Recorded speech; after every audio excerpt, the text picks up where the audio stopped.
Hello, everyone, and welcome back to the Surprise Jab Podcast. I'm your host, Zach Ruger, surprising you with new topics every single week and jabbing you with your daily dose of UFC. And the countdown is on, ladies and gentlemen. We are 3 episodes away, technically 2, after this one drops, from episode 100. I gotta cook up some good things for it, but it is scheduled to be going down as the prediction show for UFC 303, which is currently housing Conor McGregor versus Michael Chandler.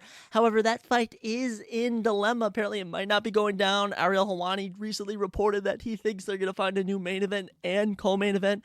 I have no idea what's going on. We're going to briefly touch on that in our new UFC news, as we haven't really spoken in a week or so. So it's been a while since we've gone over a lot of fights. We're going to point out some of the big stuff, especially today, June 13th. A lot of stuff has gone down today. So we're going to be mentioning all that on today's episode. And we got a lot to talk about, guys. We got a lot to talk about. We're going to get all caught up with the NBA Finals and the Stanley Cup Finals. Going to be talking about Clash of the Castle predictions. Of course, WWE PLE going down in Scotland should be interesting. And we're going to be doing our Louisville recap. We're talking about the Louisville card, my trip to Chicago, as well as, of course, discussing film, and we'll be capping it off with our UFC Vegas 93 predictions. I'm excited to go over all this. Let's not waste any time, because trust me, we do not have a lot of time. Or I guess we do. Technically, we have unlimited time, but I'll tell you what I did not have unlimited time on, and that was my trip to Chicago. Of course, if anyone knows, my family, and my entire family besides me, my parents, they all live in Chicago. My cousins, my grandparents, my uncles and aunts, they all live in Chicago, Illinois. And recently, one of my good buddies, Jaden Watson, who we've had on the podcast twice before, he's actually doing an internship down there. So, my dad, he was doing some training in Chicago with work. He's like, hey, you can drive down with me. You'll fly back Sunday night. And I got to go down and actually experience downtown Chicago. And it was a fun trip overall after work. I actually got out early last Friday, which is always nice, getting out early on work on a Friday. I mean, who could ask for more on a Friday? Fridays are just so nice when you get off early from work. And, we hit the road. Drove about 3 hours, and we settled down in Tomah, Wisconsin. And let me just tell you something about Tomah, Wisconsin. I feel sorry for anyone who's from Tomah. If I have any Tomah, Wisconsin fans, I'm sorry you live in that town, because it's just so mediocre. I mean, we went to a bar, or not even a bar, it's like a bar restaurant, if you will. It's just a place to eat called Tap House 20. And, okay food, okay service. There wasn't really a lively scene. I could tell there's a lot of people who grew up there and stayed there their entire lives until they got old. So that was kind of boring, the town of Tomah. But the hotel was super nice. A Holiday Suite Express. I mean, super nice. I had a hot tub all to myself. I love my hot tubs at hotels. I mean, it's always so nice. I mean, one day in my future home, I'm definitely getting a hot tub or jacuzzi. But definitely that was one of the more fun parts. And then honestly, didn't sleep too bad at the Hotel Express Inn and Suites. You get a thumbs up. And then we hit the road Saturday, and I was off to Chicago. When I arrived, and me and Jaden, we got right after it. Okay, we head down to Navy Pier, which is so much fun. Navy Pier, right on Lake Michigan. I mean, so much to do. There's great bars down there. The people watching is absolutely crazy. You see some goofy folks down there, let me tell you that. Also, the scenery, just absolutely beautiful scenery. Good weather, and we walked on these stairs. This is weird to describe, but the stairs, they were made like this very soft wind. It felt like we were floating as we were walking up them. It's hard to explain. I would need to really visualize it with everyone watching this. I also got to experience Chicago traffic. It took us an hour and a half to get downtown Chicago. It was not fun. Let me tell you that. It was not fun at all. But it was a good time. I'm actually posting on my Instagram tomorrow, or when you listen to this episode, it should already be out, about some of the good pictures I got there. And I had a rainbow goat, which was like it was a pina colada, a strawberry daiquiri, and some other blue slushy type drink all packed together. And it was so tasty. It was so delicious. After that, we head out to dinner to watch some UFC and some NHL. Had some good drinks. Had some good, what did I have? I think I had some appetizers, some wings or something. Pretty good. And we watched UFC Louisville, and it was a fun card. Some highs, some lows. We'll, of course, be talking all about that on today's episode. We went 6-8 on predictions, so not the best. 4-2 on the main card. 4-2 on the main card, though. I'll hold at that. And my cousin Parker and his buddy Josh, who were coming from a White Sox game, actually swung by where we were eating, and we all talked and hung out for like 2 hours, and it was just great. It was really just great conversations, cool hearing about things. Parker has recently become a cop. His buddy Josh actually works at a hospital, and the stories they got is they got some fun stories. I'm actually I'd have them on sometime if I'm ever down in Chicago.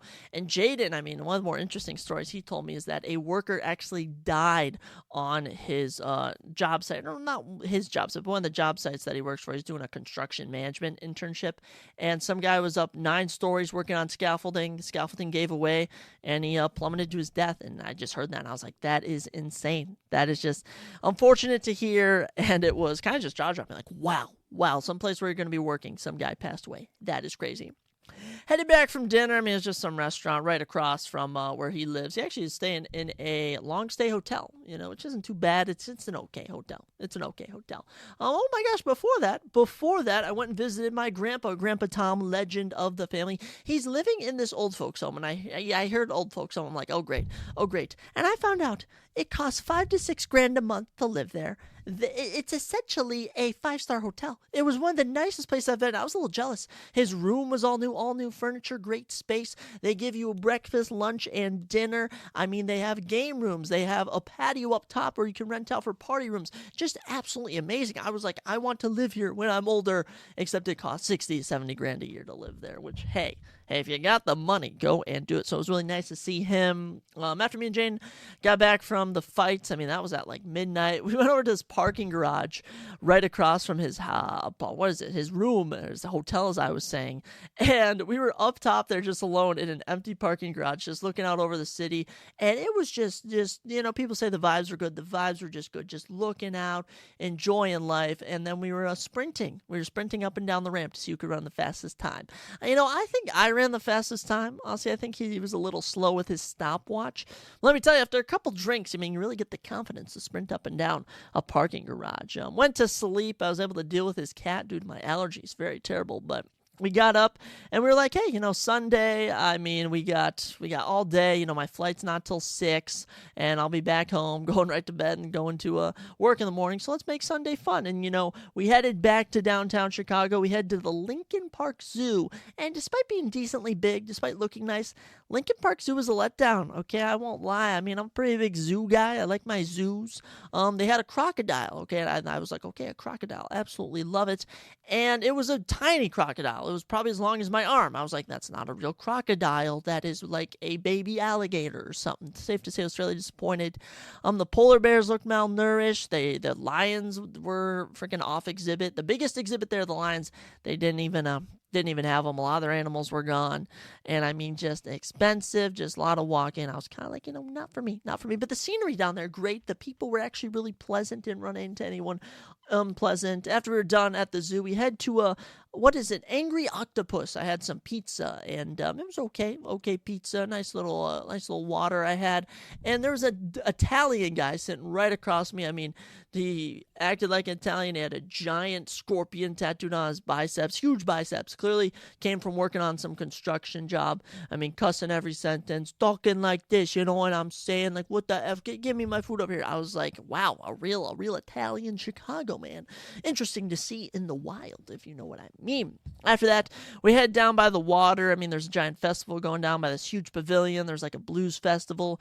We were just walking around. We wanted to go to the aquarium. They have a very nice aquarium in Chicago. I went when I was really little, faintly remember it, but it was $41 for non-Chicago residents, or Illinois residents, and I was just like, that's such a shame. That is such a shame. But we walked around a bunch of places, and eventually it was time for me to head to the airport.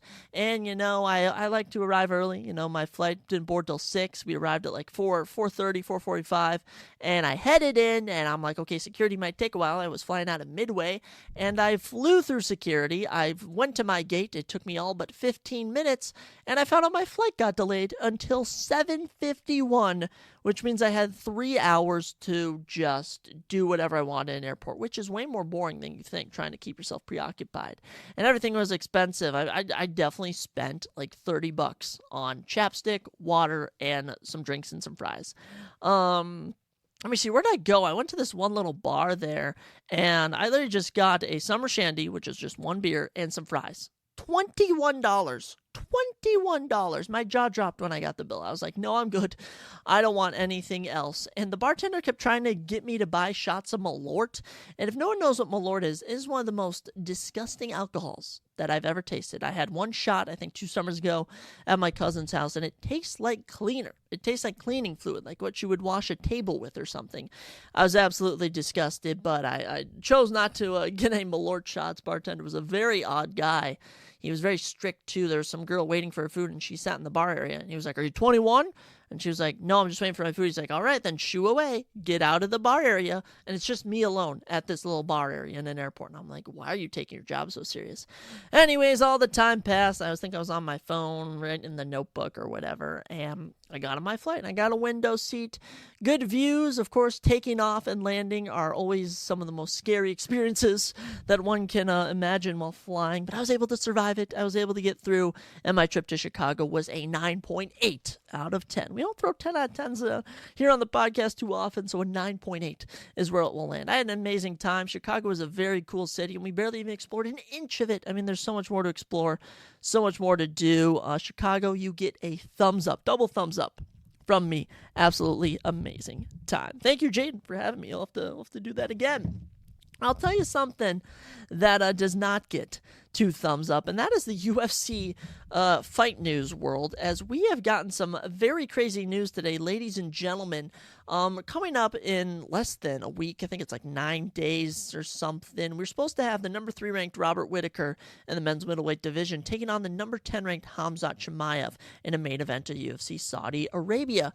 And unfortunately, Khamzat Chimaev decided to become sickly ill. He's currently in the hospital as we speak.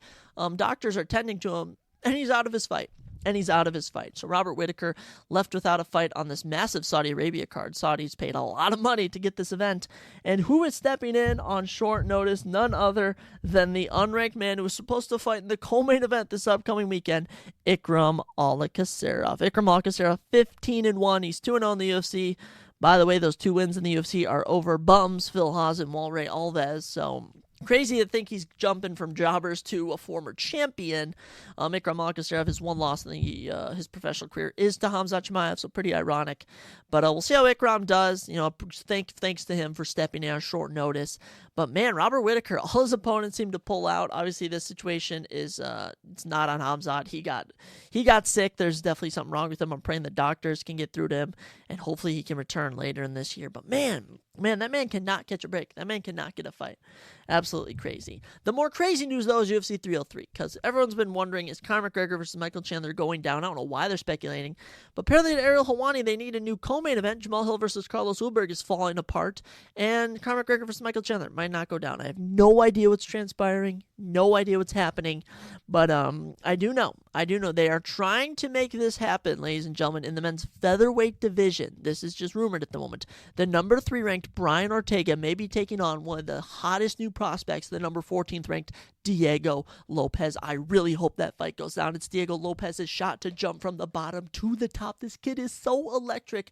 I believe it's either 2 or 3 UFC fights. I think it's 3 straight UFC fights or 4. He's finished his opponent in under 2 minutes. Oh my goodness, he's so electric. So fun. I really hope that goes down, but I also really hope that Conor McGregor versus Michael Chandler does not fall apart, because if it does, episode 100 will need to be switched to something else, because it will be a special not being a Conor McGregor card. In other fight news, though, we've had a couple of ranked matchups announced. UFC Vegas 95 going down August 10th. The number 8th ranked heavyweight Marcin Tybura will be rematching Sergey the Polar Bear Spivak, currently ranked number 9. They fought a while ago. It might have been 2020 or something. Marcin Tybura got the better of him in that exchange, but these two will be going to battle. Both men need a win. The loser will be definitely fighting out of the rankings. Winner will probably get a top 10 guy, so I'll be intrigued to see what transpires there.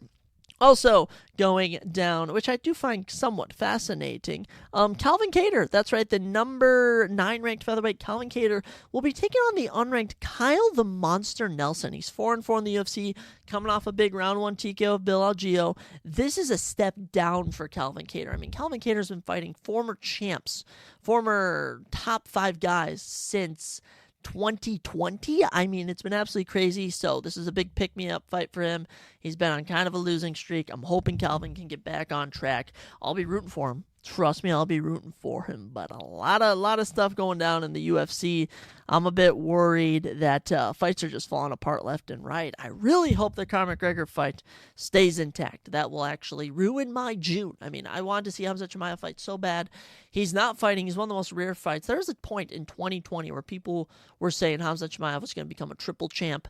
And since 2020, he fought like 4 times in 2020 and like a 2-month span, and now he has fought once in 2021, once in 2022, once in 2023, and now might not even fight in 2024. So he's slowly falling out of any form of good spot in the UFC. It's absolutely crazy. He's undefeated, all finishes but 2 fights. I'll be intrigued to see what happens with that fight. But man, a lot of stuff going down in the UFC. A lot of little fights announced here and there. Of course, Dricus du Plessis said that he's just waiting for Israel Adesanya to sign the contract. So who knows? UFC 305, that main event's not even official. Going down in August in Perth, Australia. Adesanya signed the contract. Fight DDP. You know you're going to lose. You know you're going to lose to DDP, but hey, you got to sign it for the people. And you know what else has been for the people going away from UFC, and that has been the NBA Finals. And for the people, do I mean the masses who wanted the Celtics to lose? No. I mean me, a former Timberwolves fan who was watching the Mavericks absolutely choke versus the Celtics. It's been so satisfying. Celtics are up 3-0 in this series tomorrow. Friday, what is tomorrow? The 14th. Celtics have a chance to sweep the Mavericks and win their first NBA championship since 2008. Let's just go through the games real quick because, I mean, Mavericks have really not offered any challenge. Game 1, Celtics win 107-89. Just an incredible performance from the whole team. I mean, 1, 2, 3, 4, 5, 6 guys in double digits. Sam Hauser had 8 points. He was almost in double digits. Kristaps Porzingis in his return game, 20 points, 6 rebounds. Derek White, 15 points. Drew Holiday, 12 points, 5 assists, 8 rebounds. Al Horford, 10 points, 7 rebounds. Jaylen Brown, 22 points. Jason Tatum, 16 points, 11 rebounds. It is a team effort when you're fighting the Celtics, and they're so deep. It is absolutely impressive. I've been rooting for him. As for the Mavericks in Game 1, Luka had 30, PJ Washington 14, Kyrie Irving 12, and Jaden Hardy off the bench 13. That was it.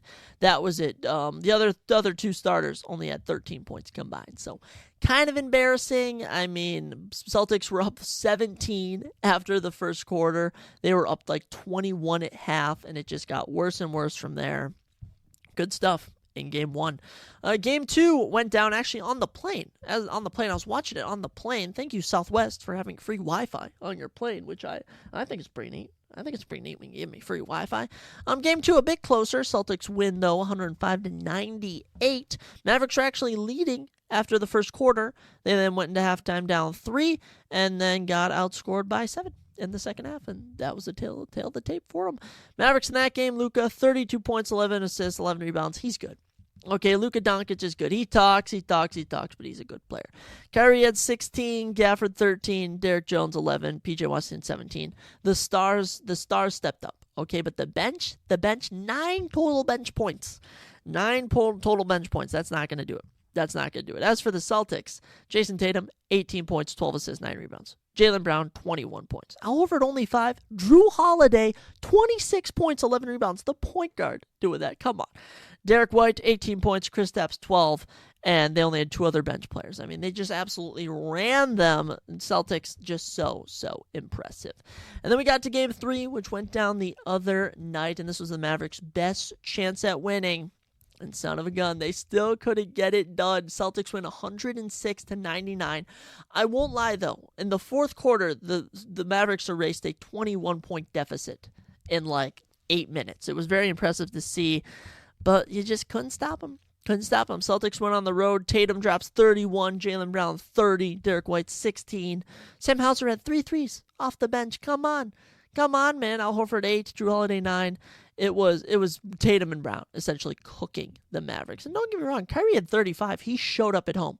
Luka, though, 27 points, 6 assists, 6 rebounds. He was complaining the whole game. He fouled out with 4 minutes left. Luka was just being an absolute crybaby.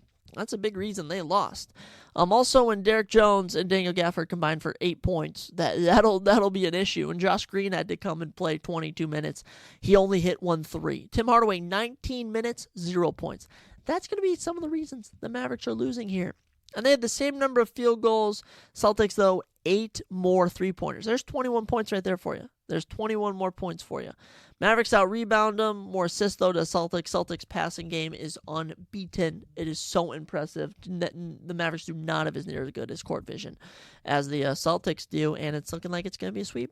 Looking like it's going to be a sweep. I don't know if it's going to be a sweep. I mean, this is one of those where I feel like Mavericks might pull out Game 4 to lose in Game 5. But, it's looking like it's going to be the end of the road for Luka Doncic and the Mavericks, which, let me just tell you, that makes me happy. I was so pissed when they lost to the Timberwolves, but the Celtics are getting it done, and it's making me happy. And honestly, Jason Tatum, go get your ring. They were sleeping on him. There was hate stuff about Jason Tatum all year. The Celtics were hated all year. 64-win team. 64-18, and people were sleeping on them, and now they're proving to them that they are by far the best team in the NBA, and another 60-win team is about to win the NBA Finals. Impressive stuff, and I actually have a Celtics jersey on as we speak. I have a Gordon Hayward Celtics jersey, one of the more random jerseys. I have 2 basketball jerseys, this and a Karl-Anthony Towns, and I personally like the Celtics one more. No offense to Cat. Also, no offense to my hockey fans, I haven't watched a lick of the NHL Stanley Cup Finals. Game 3, of course, goes down tonight as we're speaking, as the Edmonton Oilers take on the Florida Panthers, and Florida Panthers are currently up 2-0 over the Edmonton Oilers, number 1 seed and number 5 seed Oilers. Panthers took Game 1 3-0. 3-0, a little shutout action at home. A goal in the first, goal in the second, and a goal in the third. I mean, Edmonton had no answer. Evan Bouchard had 4 shots on goal. Leon Draisaitl, 4 shots. Their star player, Connor McDavid, 6 shots. No, nothing was falling. Stuart Skinner allowed 2 goals on 17 shots, so a .882 save percentage. One of the final goals was a open net.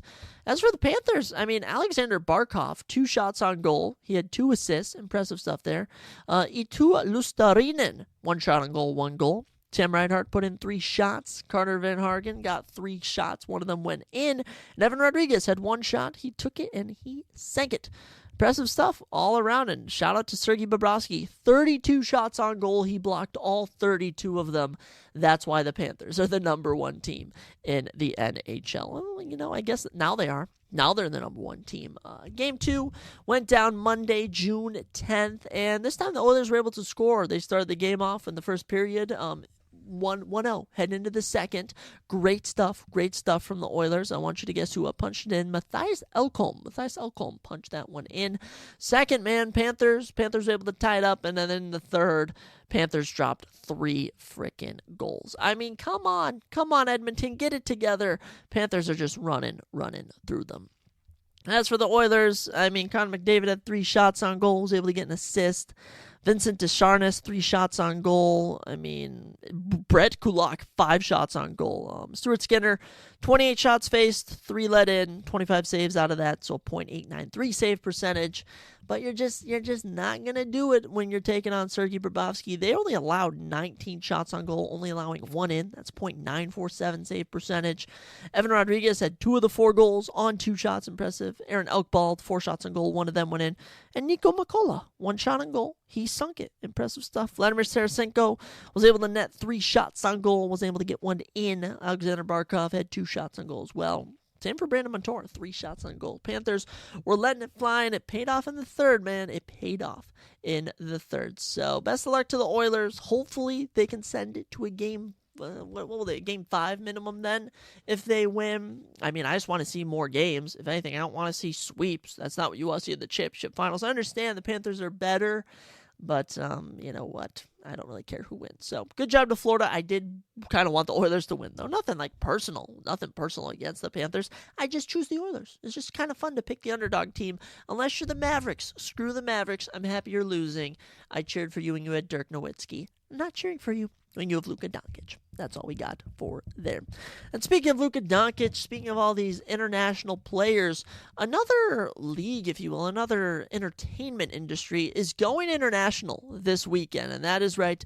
WWE is having another PLE, which I found out stands for a what is it? A professional live event or professional live event, I think is the official term for it. And they head to Scotland. They're in Glasgow, Scotland for this event at the OVO Hydro Arena.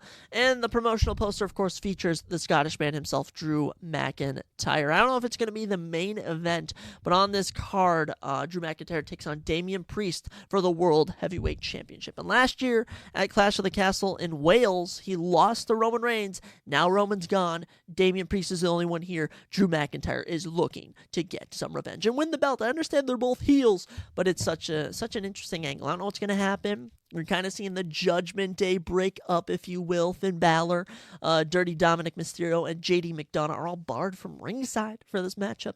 So hopefully Drew McIntyre gets it done. The pop is going to be insane if he wins. It's already going to be insane with him entering, fighting, if you will. I'm excited to see what happens. I got to ride with Drew McIntyre. That's got to be my predictions. Drew McIntyre all day. I'm here for it. I'm excited. And honestly, best of luck. I just want to see a good match. I'll probably watch the highlights. I probably won't actually watch the whole thing. I'm going to be busy Saturday. I'm hanging out with some of my buddies. We're going mini golfing, going to a comedy club. It's going to be a fun time. Going to be a really fun time. Also going down on Clash at the Castle, Scotland, a singles match for the WWE Women's Championship as Bayley, your current champion who won the belt at WrestleMania, takes on Piper Niven. Piper Niven, I believe, is Scottish, English. She's some form of something. I mean, Bayley's going to squash her. She's taking on, what's-her-face, Queen Nia Jax at SummerSlam. So, yeah. There's no way Piper Niven wins here. Plus, she's kind of irrelevant, so you got that. Also going down on this event, just 5 matches. That's it. Triple H loves his 5-match format. Sami Zayn takes on Chad Gable in a singles match for the Intercontinental Championship, and I'm kind of torn on the angle here. You know, Chad Gable's in this group called the Alpha Academy. It's kind of what he's in. And it's with Otis, Akira Tozawa, and Maxine Dupree, and it kind of feels like that group's breaking up. But also, I don't see this group and the Judgment Day both breaking up. So you're either going to see the Judgment Day implode on this card or Alpha Academy.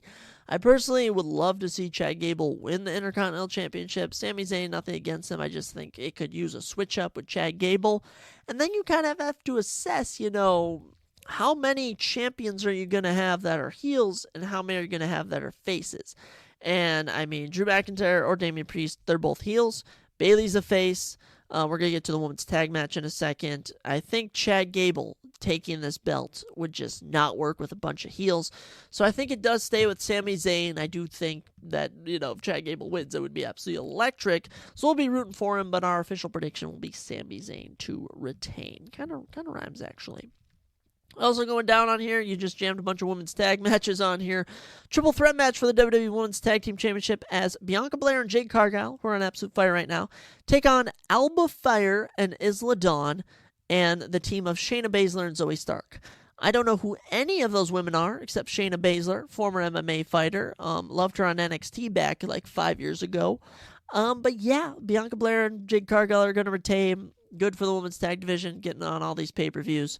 Why can't Logan Paul fight on some of these? He's the United States champion. He doesn't even fight on any of these cards. Kind of a joke, if you ask me. Don't be hating on me, but kind of a joke, in my opinion. So there's that. And if I'm doing all my stuff right, that means Drew McIntyre would have been the only man to win a belt. So honestly, we might change our pick to Chad Gable. Now that I'm thinking, I'm going to change my pick to Chad Gable. I'd rather see Chad Gable beat Sami Zayn.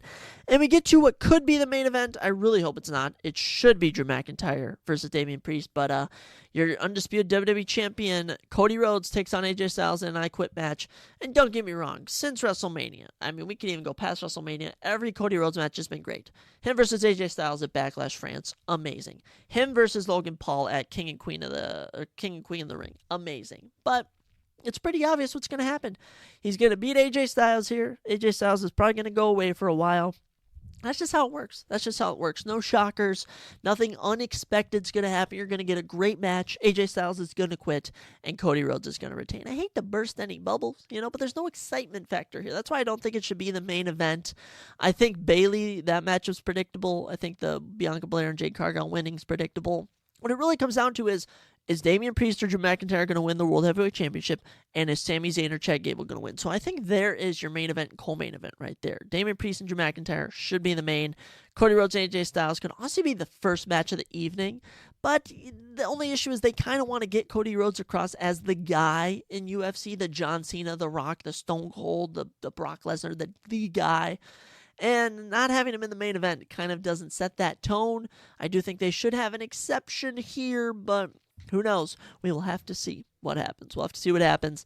I am excited, though. I am excited. Not really going to watch it, but it's there. It's there. I'll tell you what I did watch, though, ladies and gentlemen, and that is UFC Louisville. It went down. It happened. It happened almost a week ago, but nonetheless, we still do have to do our recap. We have to go over all the action that went down. So we got 14 fights to go through. Let's not waste any time because we got a lot of talking to get ahead of us. So I do want to point out this one thing about UFC Louisville, and that is it started out rough. Okay, these prelims were rough. Not just rough because I went 0-5 to kick off the card, but because the first 6 fights were all boring decisions. Let me just tell you that. No excitement through our first 6 fights. And pretty much any fight that didn't not go the distance was the only good fight of the evening. So every fight that had a finish were the only good fights of the evening. So we kicked off the night. Puja Tomar, Rayana Dos Santos. And I thought Rayana Dos Santos did enough to get it done. It was competitive. Not much happened in this women's strawweight matchup. Let me tell you that. Not much happened. But the judging was so whack. I mean, this was clearly a 29-28 or 30-27 for Puja Tomar. And Matt Jones scores at 30-27 for Rayana Dos Santos. I mean, for Puja Tomar, which it shouldn't have been. Kind of a joke if you ask me. I guess, Puja had more strikes, 95-84. Rayana went 0-3 on takedowns, but not much happened here. And I forgot they were trying to break Puja Tomar, who's an Indian female, into the market. They really were getting across. The first female Indian to ever win a UFC fight. They were really getting that across. So good job to Puja Tomar. I'm not really going to hate because I predicted it wrong. I could care less about either of these women. But Puja Tomar, 30 years old, 9-4 now, gets her first UFC win. It was a split decision. It isn't the best debut, but good stuff for her. As for Rayana Dos Santos, she does fall, if you want to call it falling, to 14-8. She's now 0-2 in the UFC, both split decisions. She also lost on Dana White's Contender Series. I don't know how long she's going to be around, but not too much action in this one. Sad that I didn't predict it correctly. That's all I can say. We kept it moving with our second fight of the evening as Cody Stamann took on Taylor Lapaloosin. Son of a gun. I told you guys this was either going to be the grappler's going to win or the striker. Taylor Lapaloosin got it done. So props to Taylor, though. He got the win here. Taylor outstruck him 100 significant strikes to 59. Cody Stamann goes 1 of 6 on takedowns for 3 minutes and 24 seconds of control time. So not the greatest performance, but he got it done. He got a win. Outstruck him in every single round. 30-27 across the board. Cody Stamann, tough loss, man. Tough loss. Now on a 2-fight losing streak, both decisions. Kind of unfortunate. He'll truck along. We'll see how he does. But Taylor Lapaloosin now, 20-4 record, 3-1 in his last 4 in the UFC in total. Since his low return, he's 2-1, so that's not too shabby. And he's getting the wins going. See how it goes. But Taylor Lapaloosin is 32, Cody Stamann's 34. We'll see how they both go. But, not too much really speak on here. I really think Taylor Lapaloosin will be taking on one of the other 2 men that won on this card in the bantamweight division. We'll mention them in just a second. But good stuff. Good stuff there. After that, we went to a women's strawweight matchup where Denise Gomez took on Edward Mora. And Edward Mora, who was undefeated 10-0, decided to lose her first professional bout to Denise Gomez in yet another split decision. Unreal. Them decisions just screwing me over. To start the whole card, just screwing me over left and right. Left, right, and center, as they want to call it. Left, right, and center. I was predicting matchups wrong. Denise Gomez outstruck her 50 significant strikes to 18. Edward Mora goes 5 of 26 on takedowns. That's right. She attempted 26 takedowns in this fight. 9 in round 1, 9 in round 2, and 8 in round 3. She was able to land 5. But, I mean, come on. When you defend 21 takedowns, that'll get you the W. That'll get you the W. Edward Mora, sucks to see you lose. You're now 10-1.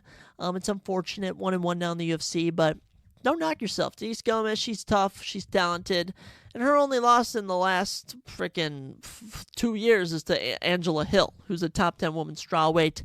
Nothing too exciting here. I think Denise Gomez versus Puja Tamar is the right move, and then you can do Edward Mora versus Rayana Dos Santos. The fights just kind of write themselves.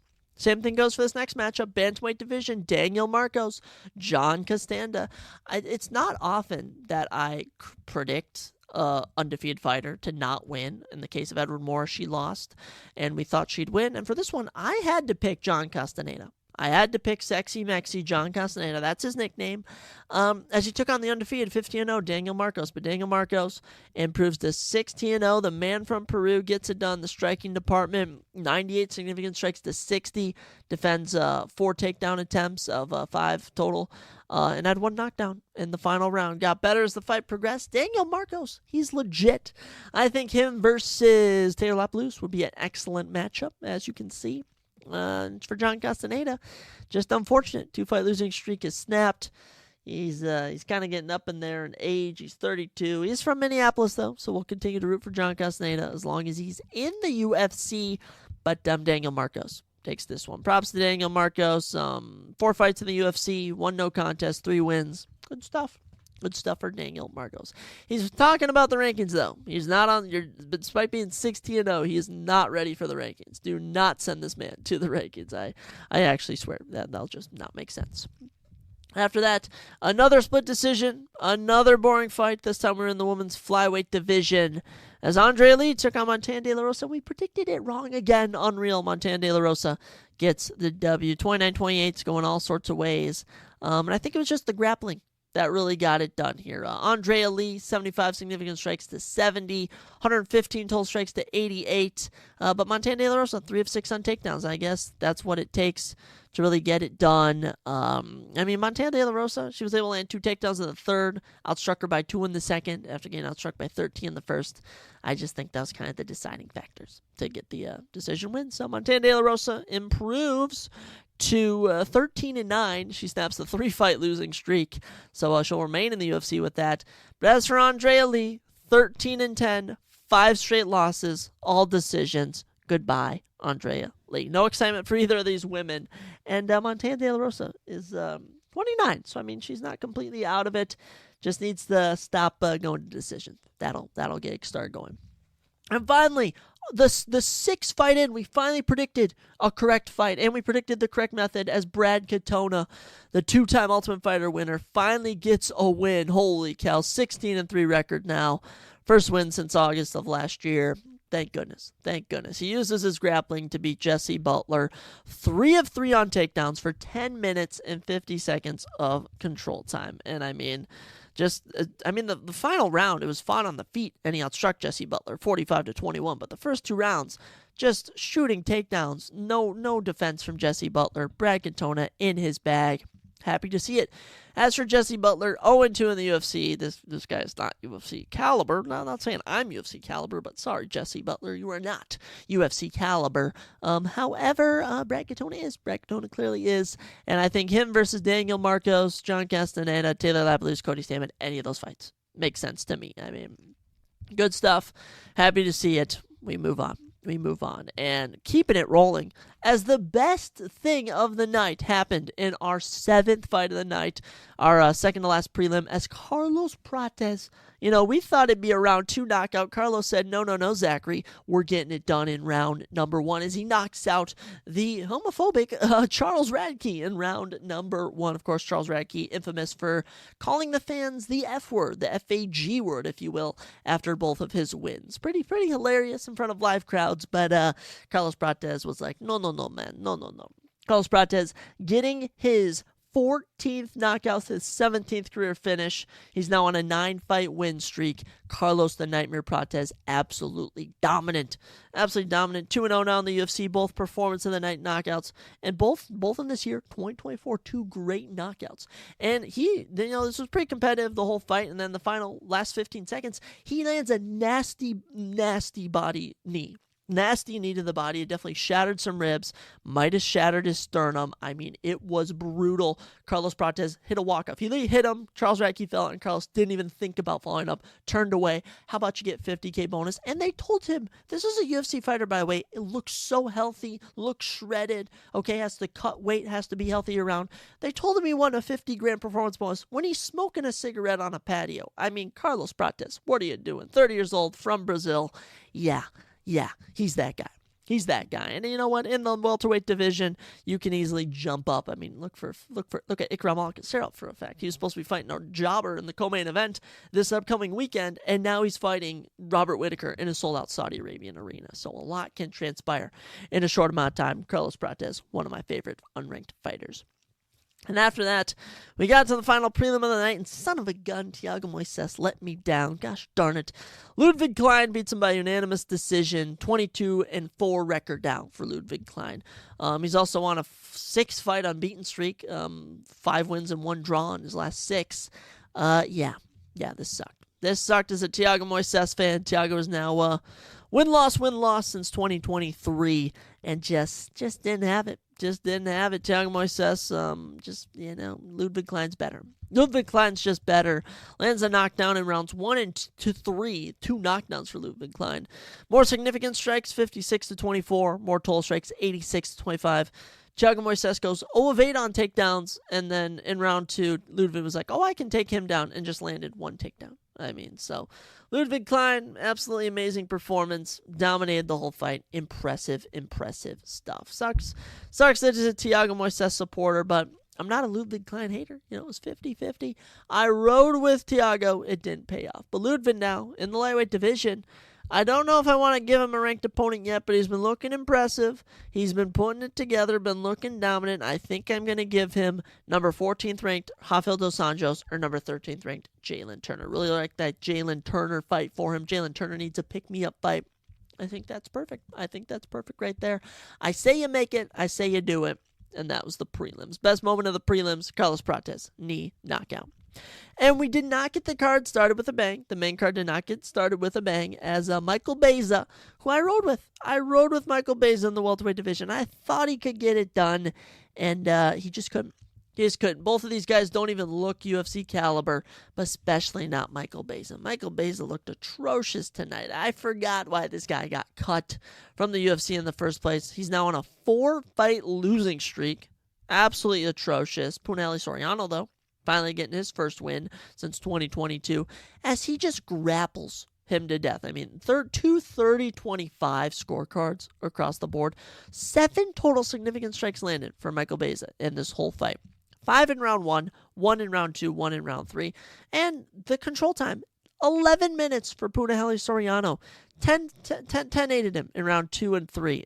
Just took him down, beat on him. Fight could have been stopped at many moments.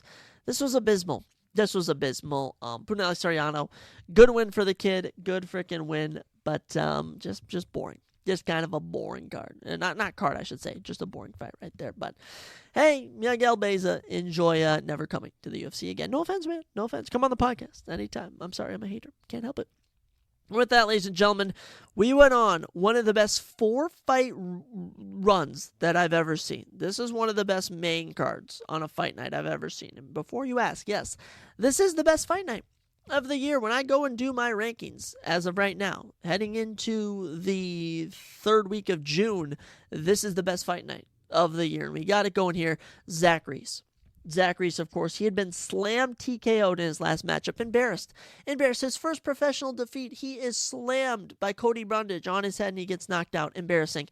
How does he follow that up? How about a 20-second knockout of Julian Marquez? I mean, come on, Zach Reese, 30 years old from Texas, his 5th career knockout, 7th career finish, and 7 career wins. I mean, he just went forward against Julian Marquez, punching, Julian's moving backwards, clips him with an uppercut. Night for Julian Marquez. Couple follow-up punches in that 20-second span, and it was over. Excellent bounce-back win for Zach Reese, and I loved it. I absolutely loved it. It had me hyped. It had me going. And that's how you bounce back. That's how you bounce back, ladies and gentlemen. Zach Reese, young, new on the scene in the MMA world, especially in the UFC. But hey, in the middleweight division, a lot of options for you. A lot of options and getting some highlight reel knockouts. He also got $50K performance bonus.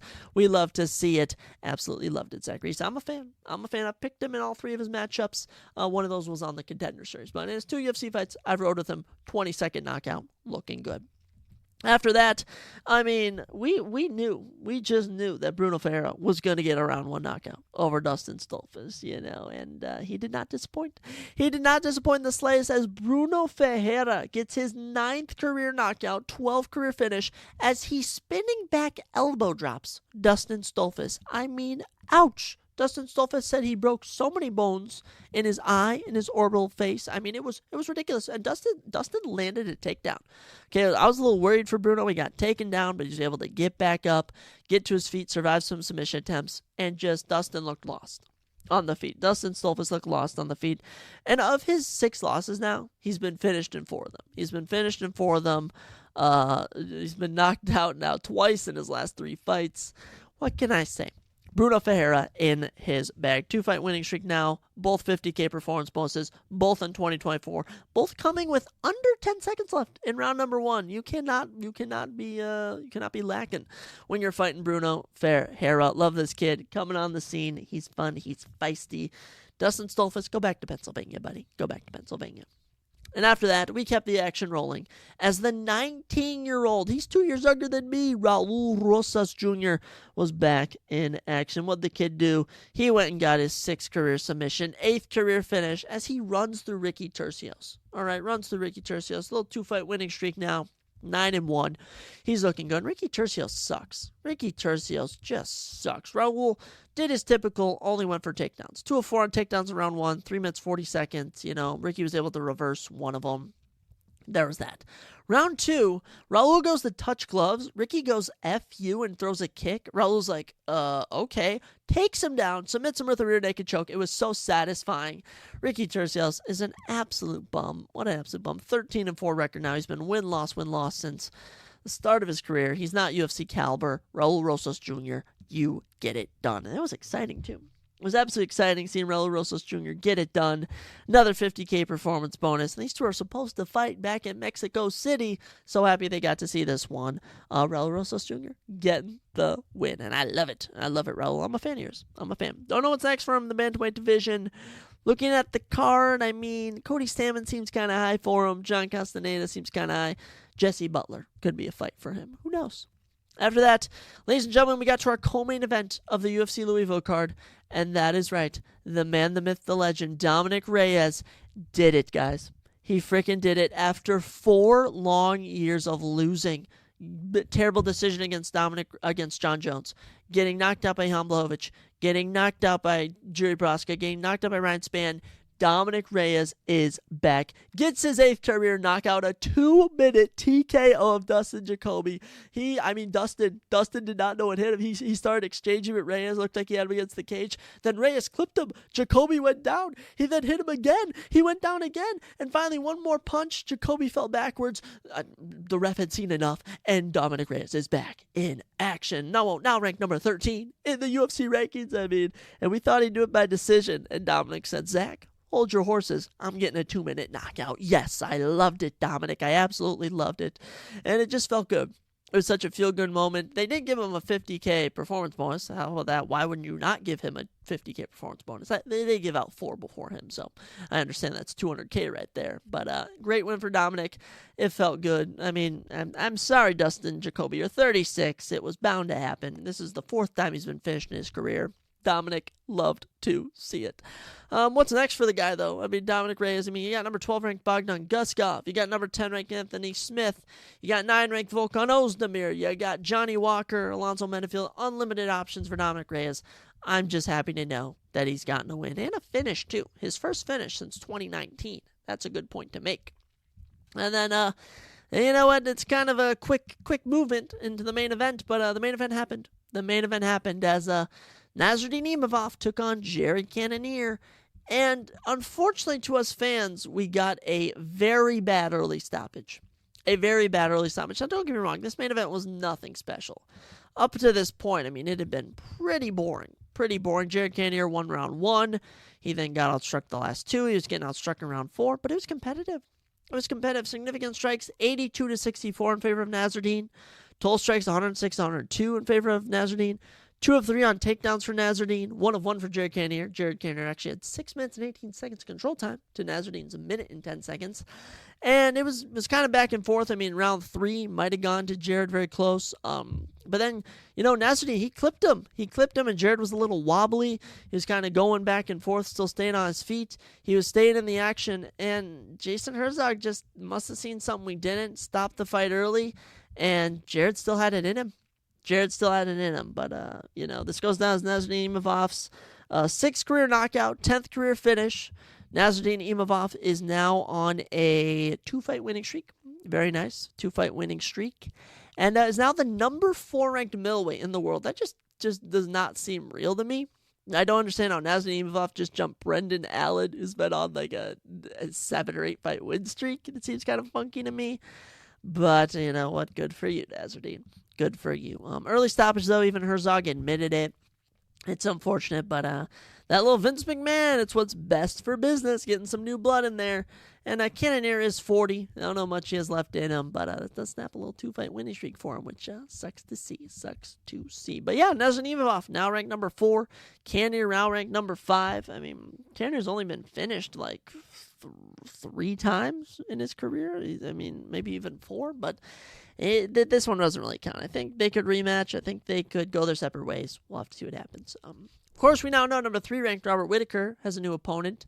Number 1 ranked Sean Strickland, though, he doesn't have a fight. You could do Nasruddin-Sean rematch. They fought in January of 2023. And as for Cannonier, I think the Brendan Allen fight's there. A fight with Paulo Costa's there. You could even give him Hamzat Chimaev or Kyle Barallo. Unlimited options for any of these guys. UFC Louisville was fun. It was fun watching it at a bar with some of my buddies, but other than that, nothing too special. The main event really put a damper on how beautiful this evening was going to turn out. I'm not going to hate, though. UFC Louisville, it happened.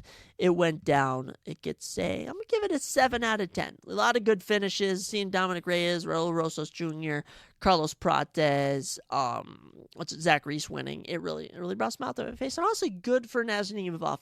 It's not Nasruddin's fault the ref stepped in early. Okay, so don't knock Nasruddin for that. He was doing his job. Plus, he had Cannonier wobbled. If he might have really poured it on, he might have gotten the finish. There's that. I don't know how soon they're going to be coming back to Kentucky. So Louisville, treasure this moment. And congratulations to all the fighters who got a $50K bonus. I love to see that. We love to see the money coming in. Before we talk about our UFC Vegas 93 predictions, our little preview for the card, I think it's a good time to go over our 10 new things from Discussing Film. Of course, every episode now we go on the Discussing Film Twitter, talk about 10 new things in pop culture, TV shows, movies, video games, all sorts of fun stuff with actors and actresses. Let's get right on into it. The first thing we have up for this episode, I mean, The Boys Season 4 kicked off officially. The new news right here is that Homelander will be taking part in a Reddit Q&A tomorrow. It's so funny how they promote this show. The marketing team is absolutely genius. I watched episode 1. It was very interesting. I still have to watch episodes 2 and 3. My thoughts after episode 1 for The Boys Season 4. Jeffrey Dean Morgan's character barely in it. Billy the Butcher kind of turning for the good, not kind of going with his own intentions, thinking of the others in the, I should probably say spoiler warning before anyone's listening to this. Huey's dad had a stroke. He's in the hospital. We'll see what happens with him. Homelander killed, who is his name? Mother's Milk's ex-wife, whoever Bob or whoever her husband was, or her boyfriend. Homelander killed him in a very weird fashion. He actually had Black Noir, The Deep, and A-Train beat them to death with baseball bats. Very violent, very gory. And apparently Frenchie is bisexual or gay. He had like a relationship with a man. It was very weird. I don't know if that's from the comics or something. I wasn't necessarily rocking with it, but I mean, it is Pride Month. You do you, Frenchie. I still like this character in the show, even if he's. We're not even gonna touch on that. But let's see what else transpired. Homelander menacing as ever, getting evil. He's finding some new soups for the team. I still have to watch episodes 2 and 3. We'll see what happens. I've heard it's not as good as the other seasons, but I mean, it's hard to judge from one episode. We'll have to keep watching to see what goes down. Number 2 for the day, House of the Dragon has already been renewed for Season 3. Season 2, of course, the first episode drops this Sunday, June 16th. I am very excited to watch that, but Season 3 already coming out, which means I can already figure that we are going to see a cliffhanger at the end of Season 2, which is kind of unfortunate to know already in advance, but it's kind of exciting that we're going to get a 3rd season of a Game of Thrones style Song of Ice and Fire, the world at Westeros, George R. R. Martin's universe, coming back into, another series. I'm happy to see it. I enjoyed the first season. Season 2 should be even better. Derek Connolly is writing the script for Transformers times G.I. Joe crossover movie. He directed the Jurassic World movie. I still cannot believe they are crossing over the Transformers and G.I. Joe universes. I don't even know what to make of that. I don't know if I'm going to go see it.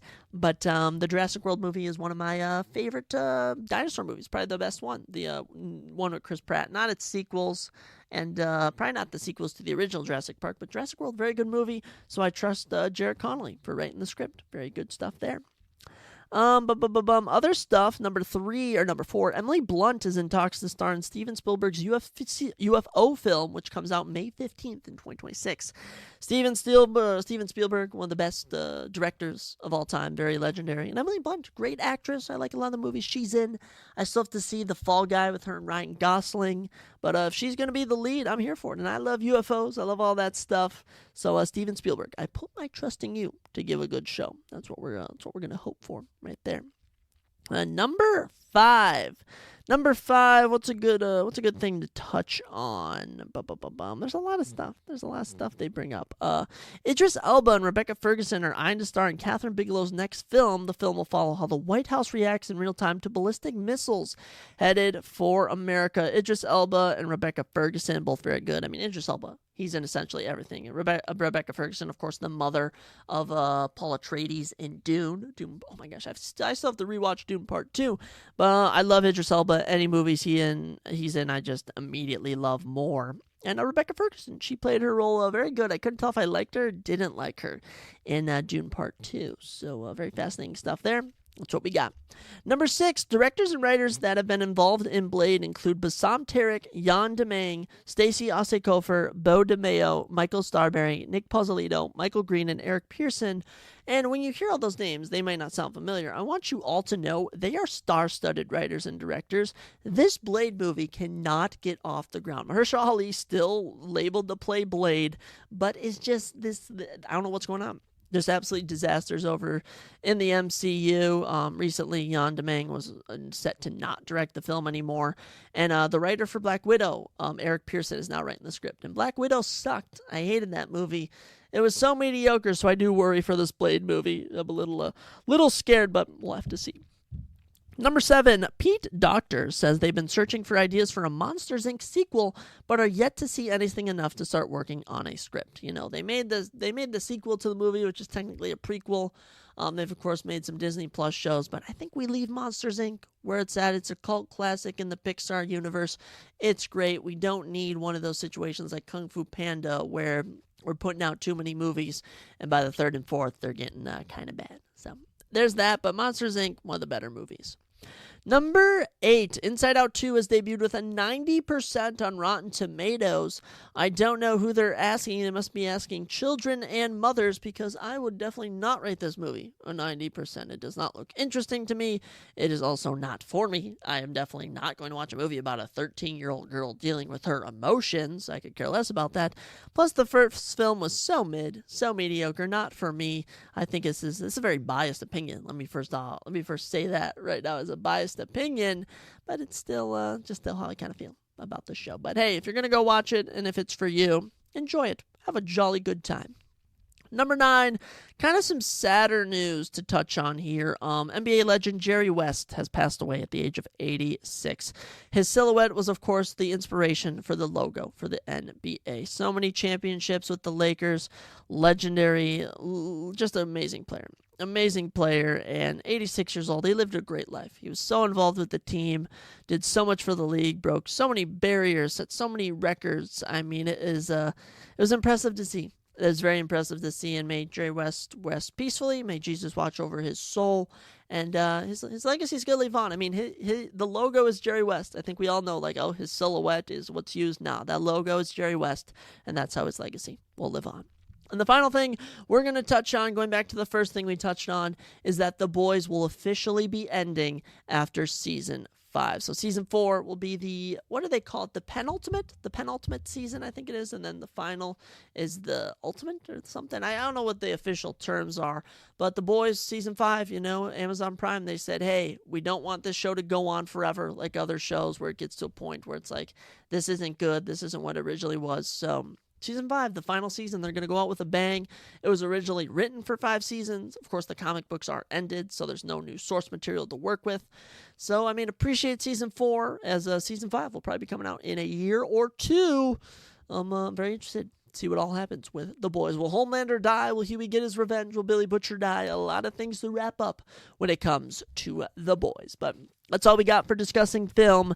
That's all we're going to touch on in the pop culture world. And with that, ladies and gentlemen, we get into the main event of this episode. Of course, UFC Vegas 93, the 93rd Apex card in UFC history. Wow.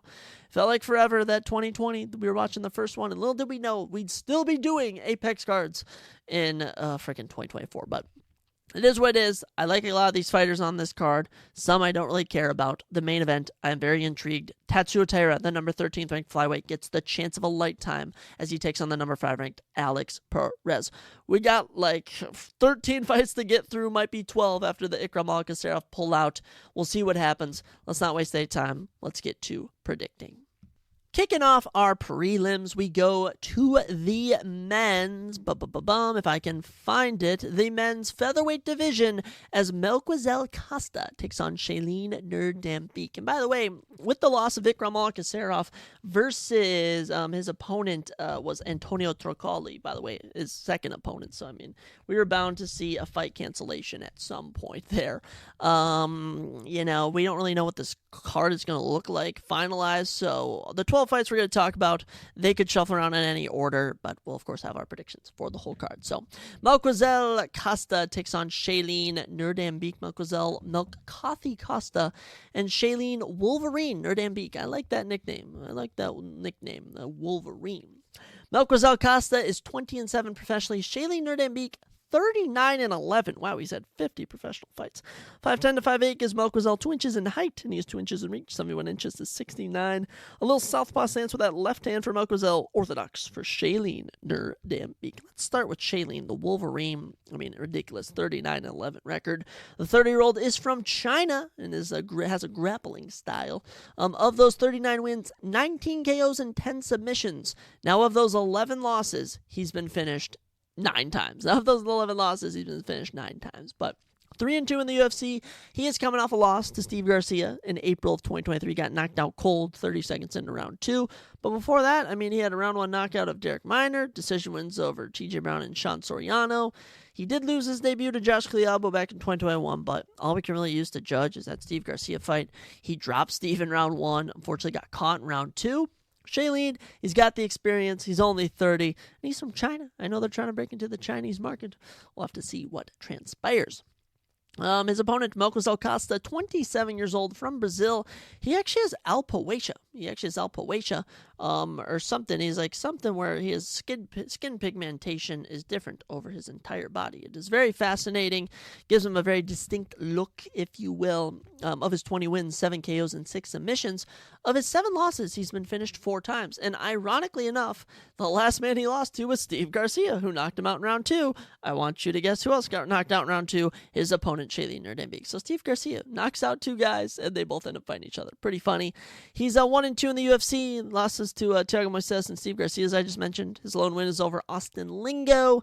You know, he could be going win-loss, but I like what Shailene Nerdembeek puts down. He's kind of exciting, kind of brings the pressure. So we're going to go with Shailene Nerdembeek. Plus, it's just fun to pick this guy. 50 wins, 30 years old, from China. That's who we're going with. What method? It's kind of tougher. I don't really know. It's always fun to pick decision fights on the prelims, so we're just going to say a little decision win for Shailene Nerdembeek. I just think skill-wise and experience-wise, he trumps Melquizael Costa. Plus, Melquizael hasn't done necessarily anything too impressive in his 3 UFC fights. There's that. Keeping us moving, this is one of the more interesting women's matchups you're going to see as Josephine Thunder Knutson takes on Julia the Dragon Polastri. How about those nicknames? That's fun. Josephine Knutson 7-0, Julia Polastri 12-3. 5'3" to 5'2" gives Josephine 1 inch in height. As for the reach, 3 inches go to Julia Polastri, 63 inches to 60. Both women stand in the orthodox stance. Let's start with Julia Polastri. Julia Polastri, 12-3, as I mentioned. She's 26 years old from Brazil. Of her 12 wins, 4 KOs and 3 submissions. She's currently on a 4-fight win streak. This fight was supposed to go down in March, and now it's finally going down. She originally fought on Dana White's Contender Series back in 2021 and lost to Jasmine Jasudavicius, who's currently ranked number 15 in the women's flyweight division. Since then, went on a little 3-fight win streak, came back on Dana White's Contender Series last September, got a round 2 submission. She got a contract. She's coming in on 4-fight win streak. We'll see how she does. Very good stuff. Her opponent, Josephine Knutson. How about that? Josephine Knutson, 28 years old from Sweden. She has a Muay Thai background, and she is 7-0. Now, of those 7 wins, she has 1 KO and 6 decisions. So, yeah. She fought on road to the UFC, landed 4 takedowns in 2020 for a total of 6 minutes of control time, and got the win. She then fought in Dana White's Contender Series, had more of a striking battle, 1 for 3 on takedowns, 7 minutes of control time. Then in her debut, she took on Marnik Man in September and got 11 minutes of control time on 3 takedowns. She loves her Muay Thai. She loves to get it done. I think Julia Polastri is going to get out-grappled in this one, and you're going to see another decision, this time going to Josephine Knutson. Plus, if it's between Brazil and Sweden, I'm riding with Sweden. I think I'm part Swedish. I might be part Swedish. Don't quote me on that. I could share my ancestry DNA test. Should we do that on a future episode? We might have to do that. Get into our third fight of the evening. We jump back to the men's featherweight division as Jekka Saragai takes on Weston Wilson. Jekka Saragai, this guy's fun. I like this guy. 14-3, Weston Wilson 16-9. A crazy 6'1" to 5'8" gives Weston 5 inches in height. Oh my goodness. Also has 4 inches in reach, 73 inches to 69. Wowza. Orthodox stands for Jekka, southpaw for Weston Wilson. Let's start off with Jekka Saragai though, okay? 29 years old from Indonesia. Of his 13 wins, of his 14 wins, 14 wins, he's got 9 KOs and 4 subs. So 13 of 14 wins he has finished, which we just love to see. Of that, 9 KOs, 4 submissions, lovely. He's only gone the distance once, and he won that fight. So there's that. Of his losses, though, he's been finished in all those, so there's that.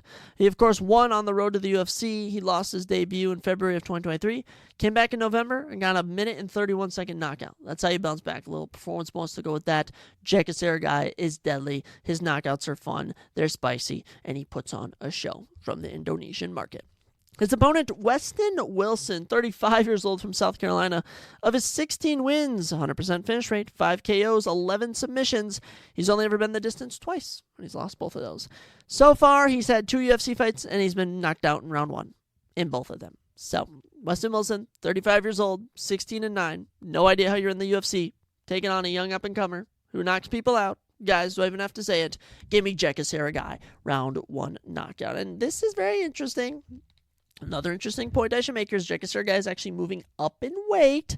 Fought at bantamweight usually, so we'll see if that hurts him or helps him. Round 1 knockout, though, incoming is my prediction for Jekka Saragai. I like him. He's fun. And Weston Wilson looks like a skinny white guy that just does not belong in the octagon. So get him out of there, Jekka. Bring that Indonesian power. Weston Wilson, South Carolina. Cool state, though, so I'll give you that. Good hometown. Next up, we head to the women's flyweight division as Carly Giudice takes on Gabriela Fernandez. Carly Crispy Giudice, her nickname, 3-1. She's only had 4 professional bouts. Takes on Gabriela Gabby Fernandez, 8-3. 5'7" to 5'6" gives Carly 1 inch in height. She also has 2 inches in reach. 68 inches is 66. Both women are in the southpaw stance. How interesting. Both women throw the left hand. You rarely see that. Let's kick it off with Carly Giudice, 25 years old from Missouri. Of her 3 wins, she has 3 knockouts. Out of her 1 loss, it was a split decision on Dana White's Contender Series in September. I don't know if Carly has a special background of some kind, but I mean, 25 years old, this is going to be her 5th professional bout. That is certainly a call for concern when it comes to your durability, but you know what? She landed 168 significant strikes on Dana White's Contender Series. Only career loss was a split decision. That's not too bad. We'll see how she does against Gabby Fernandez. Gabriela, 30 years old, from Brazil. Of her 8 wins, she has 2 KOs and 3 subs. All of her losses have been by decision. And she's currently 0-2 in the UFC. Decision losses to Jasmine Jasudavicius and Teresa Bleda. Both of those last year came from grappling. 2 UFC fights. She's been taken down 7 times. Luckily, both these women like to strike, it seems. I'm gonna lean towards Gabriela because of the, how do I put it, just the fact she's had more fights. She's fought more experienced competitors. So we're gonna give Gabriela the win here.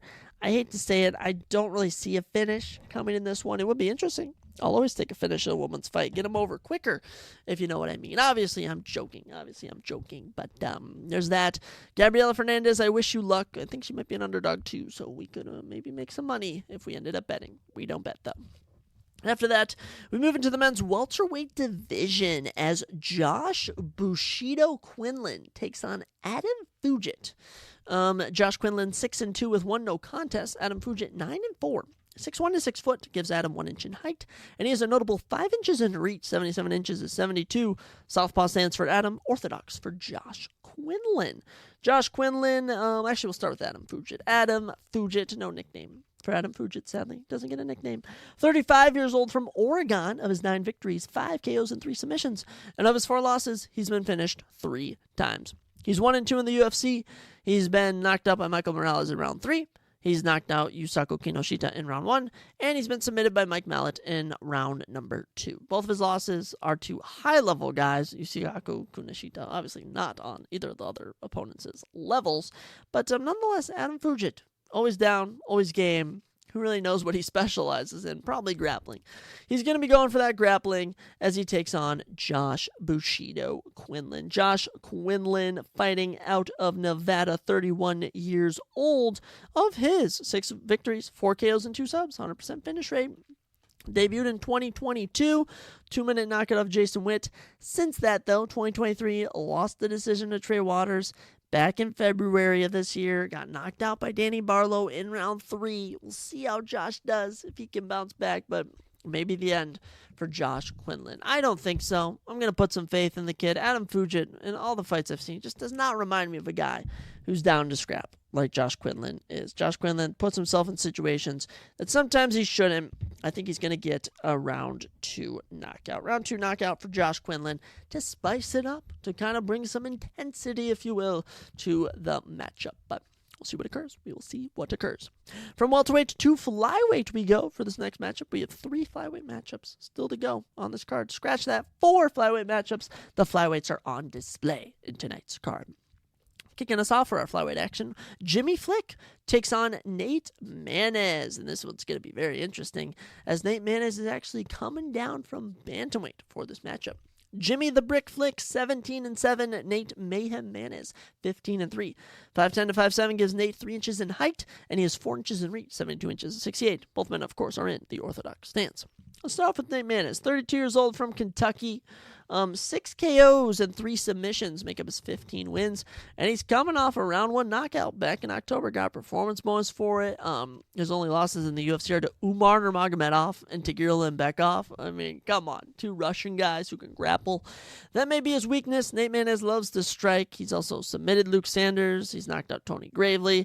This guy's as game as they come, and he's coming down to flyweight to bring the thunder. So, Nate Maness loves to strike, loves to get it done in that department. His opponent, quite the contrary, Jimmy Flick. This is absolutely crazy to me. Jimmy Flick is 33 years old from Oklahoma.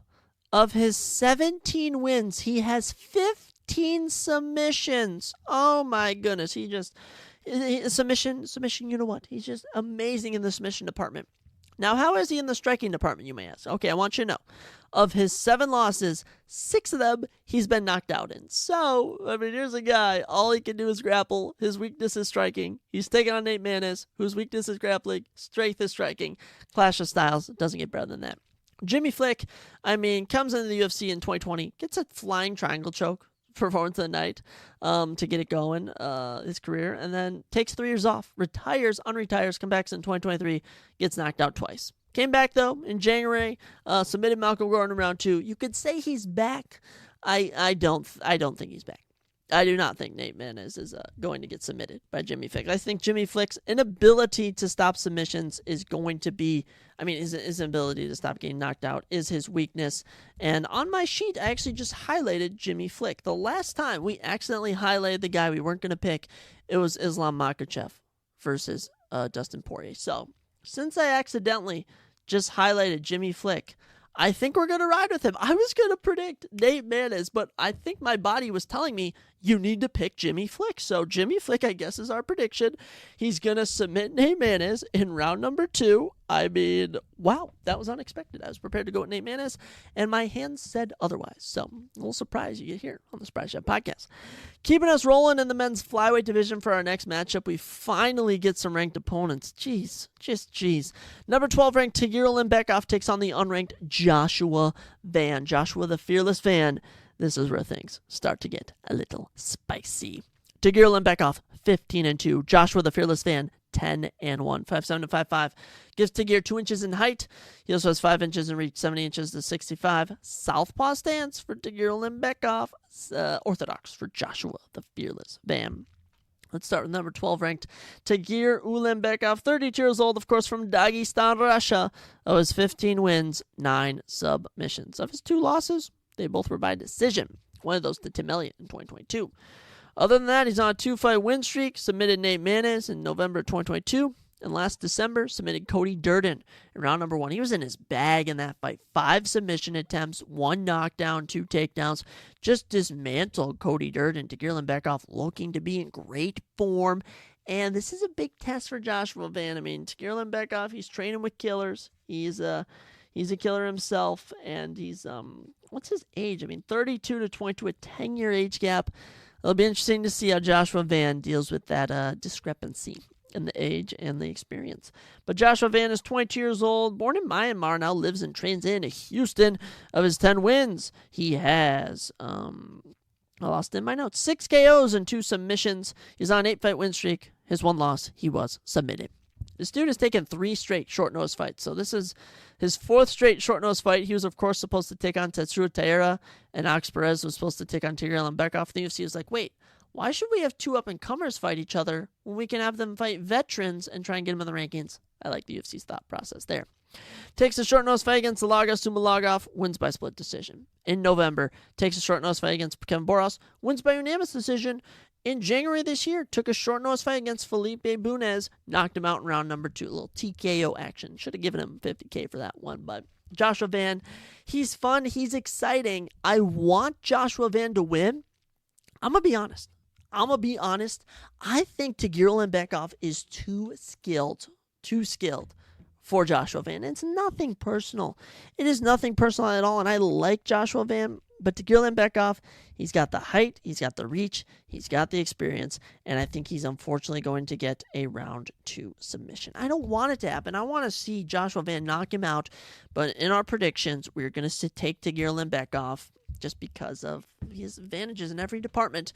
The only thing that Joshua Van can rely on is his faith in himself to perform well. So maybe if he can do that, channel something inside him, he can get it done. But that's not what's going down in our predictions book. Moving on to the bantamweight division for our next bout as Brady Heistand takes on Garrett Armfield. Brady Bam Bam Heistand is 8-2. Garrett Armfield is 10-3. 5'8" to 5'6" gives Brady 2 inches in height, and he is 1 inch in reach. 71 inches to 70. And both men are, of course, in the orthodox stance. Let's start with Garrett Armfield. Garrett Armfield, 27 years old, from Florida. Of his victories, 6 KOs and 2 submissions is not too shabby. Of his 3 losses, though, he has been submitted twice, which is unfortunate. Currently 2-1 in the UFC on a 2-fight winning streak. Knocked out Toshima Kazama in August, and earlier this year beat Brad Katona shockingly in front of his home crowd in Canada. His only loss is to David Onama in 2022 so far in the UFC, which is pretty good, and I won't lie, Garrett Armfield surprised me in that win over Brad Katona. And Brad Katona, we just saw him fight this past weekend. He is good. He's won the Ultimate Fighter twice. So Garrett Armfield, clearly kind of talented. His opponent, Brady Heistand, the runner-up on the Ultimate Fighter back in season 29, I want to say it was 28, one of those 2 seasons. The 25-year-old is from Washington and has 3 KOs and 2 submissions in his 8 wins. He's only ever been TKO'd once. Other than that, he's on a 2-fight winning streak. Lost a split decision to Ricky Tercios, which is embarrassing, but that was 3 years ago. Beat Fern Garcia in 2022 by unanimous decision, and he actually got a round 3 TKO back in April of 2023 over Batacarno Dana. Brady, I hate to say it, I don't think his experience lines up with that of Garrett Armfield's. I also don't think he's been fighting anywhere near the level of Garrett Armfield's opponents he's had to deal with in the UFC so far. So we're going to take Garrett Armfield to get it done, and we're feeling kind of spicy, if I'm being honest. I'm actually going to say a round 1 TKO for Garrett Armfield. I think he gets a surprise knockdown, surprise little TKO, and I love it. I absolutely love it. Garrett Armfield will ride with you. 4 more fights on the evening, ladies and gentlemen, and we go to our second to last flyweight matchup, and this one is crazy. Asu Zulfikar Almabayev takes on Jose Lobo Solitario Johnson. Asu Almabayev, 19-2. Jose Johnson, 16-8.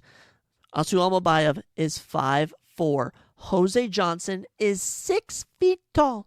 A 6-foot tall, 125-pound man, that is just not natural. Jose Johnson, that is just not natural. I am sorry, but that is insane. An 8-inch height gap. That's crazy. 6 inches in the reach department, 71 inches to 65. Both men are in the orthodox stance. But let's start with Asu Zulfikar Almabayev, because this man, 30 years old, from Kyrgyzstan, is on a 15-fight win streak, for goodness sakes. Of his 19 wins, 3 KOs and 9 submissions. Debuted in August of last year and got a round 2 performance of the night submission of Ode Osborne. He then fought in March and landed 9 takedowns for 9.5 minutes of control time over C.J. Vergara. Asu Almabayev, grappling's great, submission game's great, and he likes to slay giants. Let's see how he does with this 6-foot giant. The 29-year-old from Flint, Michigan, Jose Johnson, of his 16 wins, 8 KOs and 3 submissions. Now, of his 8 losses, he has been submitted 4 times, including in August of last year, he got twisted by Demond Blackshear. Very, very embarrassing. He did follow that up with a submission over Chad Anhelinger in November, but like I said, Jose's coming down to flyweight. For the first time, he was fighting at bantamweight. Now he's at flyweight. I think that weight cut's going to hurt him. I don't think he has good takedown defense. I think Asu Almabayev is going to get his hands on this little 6-foot tall boy from Flint, Michigan, and the Kazakhstan boy is going to get a submission. That's right, Asu Almabayev all day. And we're actually going to be very ambiguous here. I don't think that's the correct word, but give Asu a round 1 submission. A little rear naked choke. I think he's just going to capitalize on that. But if Jose Johnson surprises him and knocks him out with a quick punch or something, TKOs him, honestly would not be surprised. But we ride with Asu Almabayev, 19-2, could move his win streak to 16 fights. That'd be crazy. Third to last fight of the evening, Douglas Silva de Andrade takes on Miles Chapo Johns in the men's bantamweight division. Douglas Silva de Andrade, 29-5 with 1 no contest. Miles Johns, 14-2 with 1 no contest. Both men are 5'7", Douglas has 2 inches in reach, 68 inches to 66, and both men are in the orthodox stance for their position. Let's start with Miles Chapo Johns. Miles is 30 years old from Dallas. Of his 14 wins, 4 KOs and 2 submissions, which does give him 8 decisions, which isn't necessarily too pretty. Miles Johns been in the UFC since 2019, fought twice in the Contender Series. His debut in 2020, he got flying kneed by Mario Batista. Followed it up with 2 round 3 performance of the night knockouts over Kevin Natividad and Anderson Dos Santos. Then got arm triangled by John Castana in 2022. Ended 22 with a decision win over Vince Morales. Had a loss overturned against Dan Argueta by a decision. And then followed up that with a win in March of this year over Cody Gibson in a boring decision. Miles Johns, he's hit or miss. He loves his decisions, but his nickname's Chapo, so I do kind of like that about him. His opponent, Douglas Silva de Andrade, 38 years old as a bantamweight. It's pretty crazy. From Brazil, of his 29 victories, he has 20 knockouts and 2 submissions. That is absolutely wild. That's absolutely wild. Douglas Silva de Andrade coming off a win over Cody Stamann back in May of last year. And before that, I mean, he had lost to Saidan Nurmagomedov, lost to Yaron Murphy, lost to Peter Yan. He's only ever lost to killers in the UFC. So I do think that benefits him in this matchup against Miles Johns. But this is an Apex card. Anything can happen. We'll have to see. I'm a little torn. I'm very torn on this fight, actually, because Douglas Silva de Andrade is 38. There have been signs in his last, 2 fights of him fading, kind of. But I think it's kind of fun to ride with a 38-year-old who's kind of on his way out. He's trying to fight this guy, Miles Jones, who does nothing exciting. Let's give Douglas Silva de Andrade the nod in this one. I've been predicting a lot of finishes in a row, so we'll say a little decision action here. That's what we're going to ride with. Good luck to Douglas Silva de Andrade, 38 years old. Come on. And then what right now is the co-main event. I guarantee this changes because I don't even know who these guys are. Timmy Kawamba takes on Lucas Almeida in the men's featherweight division. I mean, 200 guys. Not much is known about either of these gentlemen. Timmy Twilight Kawamba, 8-2. Lucas Almeida, 14-3. 5'11" to 5'9" gives Lucas 2 inches in height. And both men have a 71-inch reach and are in the orthodox stance, which is pretty neat. Let's start with Lucas Almeida. The 33-year-old is from Brazil, and of his 14 wins, he has 9 KOs and 5 subs. That's right, 100% finish rate. Unfortunately for Lucas, of his 3 losses, he's been finished in 2 of them. And those last 2 fights that he's had in 2023, he was finished in. So, submitted by Pat Sabatini, knocked out by Andre Fili. It's been a rough go. It's been a rough go for Lucas Almeida. I mean, the Mike Trizano win in June of 2022 was nice. Won a fight of the night for that, but nothing's really looked up for Lucas Almeida. 2-1, 1-2 in the UFC. We'll see how he does in this one as he takes on the Dana White's Contender Series alum, Timmy Kawamba. Timmy Kawamba, 25 years old, from Nevada. Of his 8 wins, he's had 4 KOs. And of his 2 losses, 1 was a decision, and 1 he got submitted. That actual decision loss was his last fight out in February of this year against Balaji Oki. Close split decision. Balaji did land 27 more significant strikes, which gave him the win. Timmy, I don't really know what to expect of you. I do know Lucas Almeida is game for whatever. Lucas has more knockouts than subs. Timmy Kawamba has a baby face. We're going to ride with the Brazilian in this one, Lucas Almeida. And honestly, we're going to say he knocks Timmy out. We're going to say a little round 2 knockout. Round 2 knockout on the Apex card. That's what we're going to go with. I'm sorry, Timmy. I'm sorry. I also, my cousin has a friend named Timmy who's kind of weird. And that's kind of what you remind me of, Timmy Kawamba. So, Lucas Almeida, you definitely need a win here in the featherweight division. We'll see what happens. And with that, ladies and gentlemen, with that, we get to our main event of the evening, the final thing we're going to talk about here on the podcast.